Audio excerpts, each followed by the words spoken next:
Ljudi, danas ću vam pokazati kako osloboditi RAM memoriju.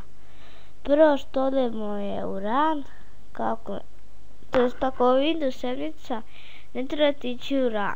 Ako Windows XP da start menu, onda će pisati RAM, to jest run, i otvorite ga. Sad ću ga otvoriti, moj Windows 7, i kucate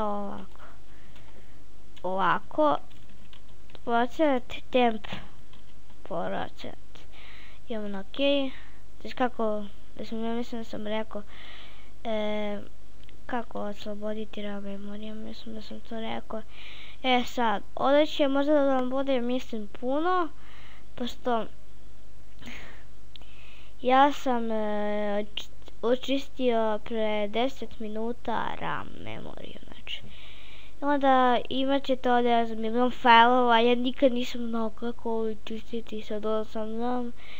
I onda uzmete i pritisnete Ctrl+A i onda Shift Delete i pritisnete Yes i to je to, znači tačka tek se obriše.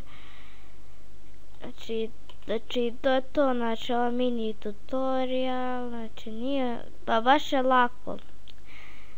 lako, znači to je to, vidimo se u nekom narednom tutorialu, to je sljedećem tutorialu. Ćao, lajkujte, šerujte i subscribeujte.